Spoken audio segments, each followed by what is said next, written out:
Olá, galera. Como eu tinha falado na aula passada, o pad é o espaçamento dos elementos de dentro.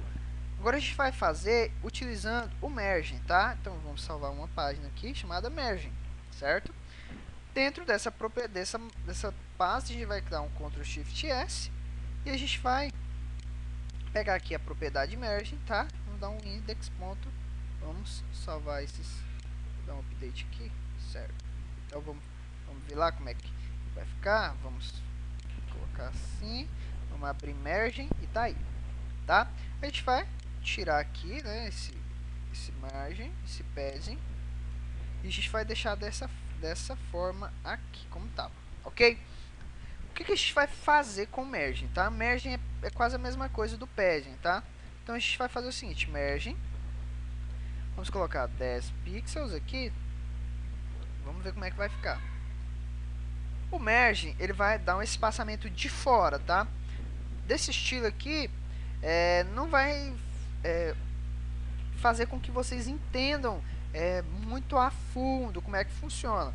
Mas quando a gente partir para o desenvolvimento do layout, você vai entender que esses dois elementos, a diferença dele é muito complexa, como é que eu posso dizer, muito interessante da gente trabalhar, tá?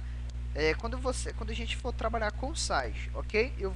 Tem vários exemplos no site que a gente está fazendo que vai ajudar você no desenvolvimento aí dessa parte aí, ok?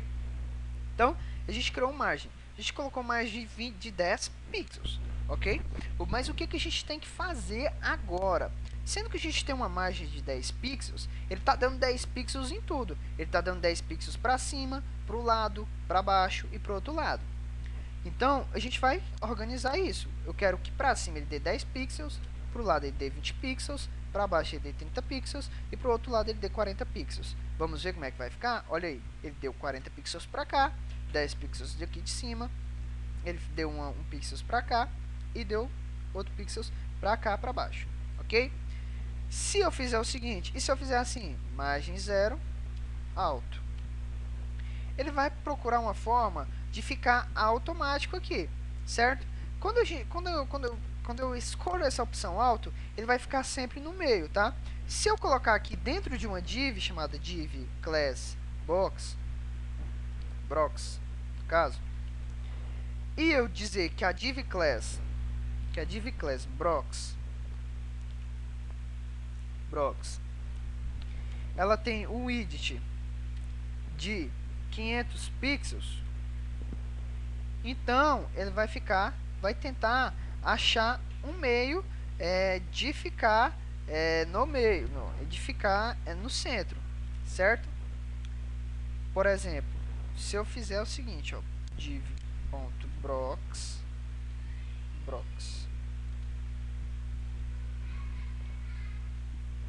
opa,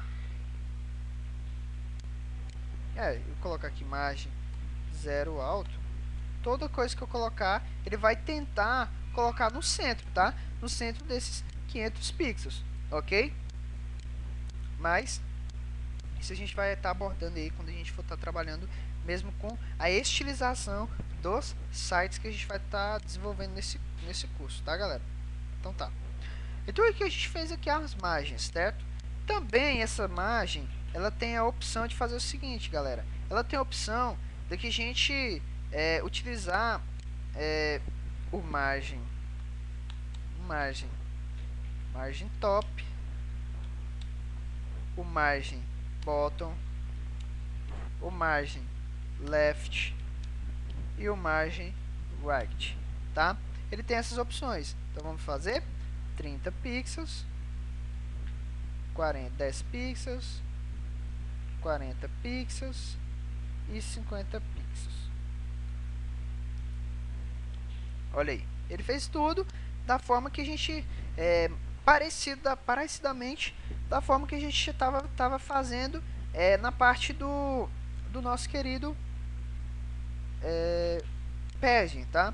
Então essa é a propriedade de margem, tá, galera? Ela vai estar fazendo o espaçamento de fora, tá? Não é de dentro, tá? O padding é de dentro, então a imagem é de fora.